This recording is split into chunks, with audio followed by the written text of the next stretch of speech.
I always try to talk to people about these three things. You got to have mindset, the right tools, and the right strategy.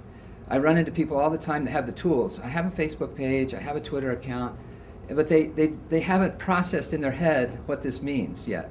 They don't have the right mindset, and they don't have a strategy for using the tools. So even though I'm racing through this, later I can send you a bunch of links for those three things if you just want to read some great articles that over the last year or two that I've collected to help you think about the mindset, tools, and strategy. In my opinion, you no longer have any competition other than clutter. So regardless of your idea, you got to stop thinking about the competition, and you need to think about how to rise above the clutter. To me, that's the new competition. You also know from Branding 101 or Marketing 101, we won't go through it, but certainly a logo's not a brand, so you're not going to develop a brand by just having a logo, but a brand is something you're going to develop that's a person's gut feeling about you. Here's some books I can send you. Marty Neumeier has written that are really good at helping you develop a personal brand, a personal statement.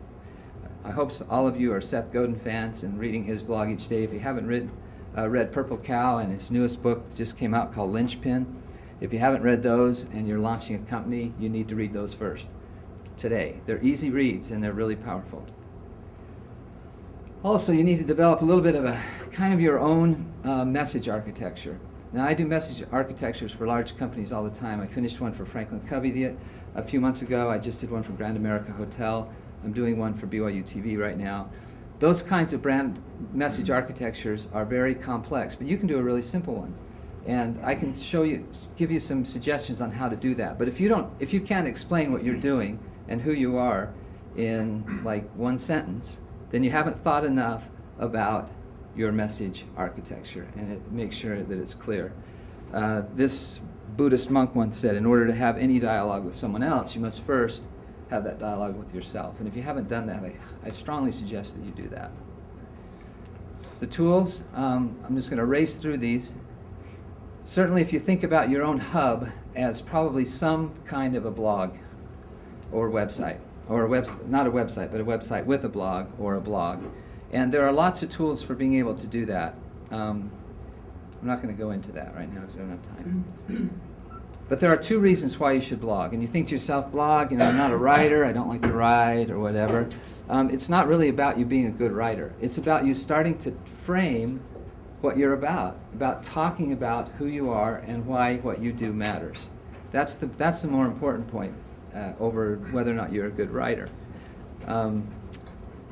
It can also help you establish some thought leadership. And I think I have a little clip here. I hope I kept it. I'm going to race through a few of these. Yeah, Seth Godin, do I have sound here? I think I do. Seth Godin talks about a benefit of blogging that most people don't think of. And I think this is an important thing to think about when you're thinking about starting a blog. Hold on, I've got to turn this up. What matters is the humility that comes from writing it. What matters is the metacognition of thinking about what you're going to... Let me start some more. How many of you have a blog? All right. Blogging is free. It doesn't matter if anyone reads it. What matters is the humility that comes from writing it. What matters is the metacognition of thinking about what you're going to say. How do you explain yourself to the few employees or your cat or whoever's going to look at it? How do you force yourself to describe in 3 paragraphs why you did something? How do you respond out loud? If you're good at it, some people are going to read it. If you're not good at it and you stick with it, you'll get good at it. But this has become much bigger than Are You Boing Boing or the Huffington Post. This has become such a micro-publishing platform that basically you're doing it for yourself to force yourself to become part of the conversation, even if it's just that big. And that posture changes an enormous amount. I will simply say my first post was in August of 2004. No single thing in the last 15 years professionally has been more important to my life than blogging. It has changed my life, it has changed my perspective, it has changed my intellectual outlook, it's changed my emotional outlook. parentheses, and it's the best damn marketing tool by an order of magnitude I've ever had. And it's free. And it's free. So there you So the key term that Seth uses, it's that posture change. It's the metacognition of deciding how you're going to talk about who you are and what you do. And that posture change makes all the difference. So if you're in school or you're launching a company, whatever it is you're doing, you need to be writing about it. Even if you don't like to write, even if they're short posts, you need to start talking about why what you do and who you are is relevant. And you'll get better at it. You'll get better at it. Even if nobody reads it, it doesn't matter. It's not about people reading it right now. One of the classes I teach here at BYU, it's a Comms 230 class. I force all my students to become part of this network that I build each semester for our class, and I force them to start blogging. And it's interesting because at the end of the semester, I always ask the same questions, and I always get almost exactly the same answers. And there's answers like this. I say, what did you like or not like about blogging? Most of them have never written any kind of a blog before. When I had to explain myself to others, it made me dig deeper into my opinions. I love blogging. It made me think creatively about class material and notice lots of things I would not have otherwise noticed. If you have to write something about your industry, then you're going to start noticing more about your industry because you're going to have to process it and think about it and form opinions about why you feel strongly about it. So I'm going to skip through, I had a couple examples here of some people that we've kind of coached that are students that got a lot of traction from a blog. This is an industrial design student who got huge traction from a little tiny blog. In about 60 days, he was on ID Sketching, and then ID Sketching article got picked up by Autoblog, which is one of the largest blogs in the world.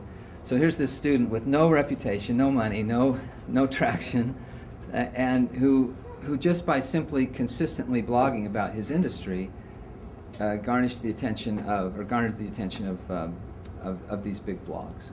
So it can happen. It's not hard to do. So if you think about that as your hub, have any of you ever heard of Posterous? And do you use Posterous? No, I mainly use WordPress. Okay. Posterous is a really easy way to blog. And one of the blogs that I use is one called Jack's Whiteboard. And I use Posterous because I can blog from my phone, or I can blog from anywhere. I don't have to even log in. I can just send an email. And if we had time, when I did this with the MBA students, I actually had one of them come up and we did it right there because it takes like 2 minutes to set up a blog, and you can just blog from your phone with email. In the subject line, you put the title. So you just type this in the subject line. You can attach, just like attaching anything to an email, you can attach video, pictures, or whatever, and just hit publish. So you don't even have to log into WordPress or anything. You can publish right inside of, in fact, Jeremy, I think, Jeremy wrote about Jeremy commented on this the other day, yeah, about, I don't know if you're following this Virgin Galactic deal, but it's pretty cool. Going to turn all of us into astronauts. So let me go back. We're running out of time. I'm almost done. Do I have a minute even? Yeah. Okay, I'll go fast. I'm almost done. The middle section of this we call outposts. Outposts are touch points away from your main online presence where you can connect with others in some other way.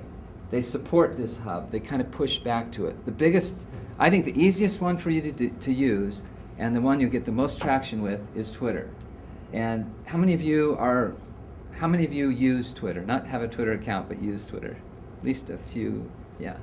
And I know Tanner does that. That's how Tanner, I think that's how we first connected, wasn't it? Like a couple years ago on Twitter. So Twitter may seem really stupid and silly, and quite frankly, 90% of it is stupid and silly. And when I first signed up, I thought this is the goofiest thing I can't even imagine. And now it's made such a huge difference in my business and a lot of the businesses that we coach. So you need to learn about it, even if you don't know much about it or it seems really dumb. Learn about it and see how people use it really effectively in business. Of course, YouTube, we won't talk about all that, but that's kind of another outpost or a support component. And then the final part, I kind of break down networks as sort of the last outpost. So it's like your hub, and then like two places that you can be. This is kind of lightweight, microblogging and so forth, and then opportunities to kind of engage a lot more using some of these more sophisticated tools. So that's it. Care enough to have a strategy, number one. And hope is not a strategy. So when you leave here, don't just hope that this is going to happen, because it won't. It's not what the software does, it's what you do. Create an online presence. if you, oh, this is a good example. How many of you own your name.com? Okay, I missed my name.com. If I were a blues singer in Nashville, this guy named Jack Hadley, I would have had my name.com. But I missed out on the opportunity, right? So you ought to own your name.com. And you can go to a place like Namecheck, and you can put in and kind of find out where your name's already taken. And of course, if your name's John Smith, you don't have as good a chance as if you have an unusual name. But it doesn't mean you have to buy your name on 50 or 100 different places. But at least you ought to be aware of where your name is. I missed my name on Twitter as well. Start blogging, be consistent. We talked about that. And finally, we won't go through all this. Let me see, I think there was one last thing I wanted to show you real quick. Nope. Oh, the only other thing, get a hold of me, because I can tell that Matt's about to have me be quiet. This is the easiest way to get my information. Just text Jack's info to 50500, and if you want to develop something like this, go to context, CONTXTS.com, and you can do something like this for free, and it's really easy, and I have no interest in that company, so I'm not pitching, but it's a good tool. So thanks. I'm happy to stick around and answer questions later after the other presenters if you want or whatever. So thank you.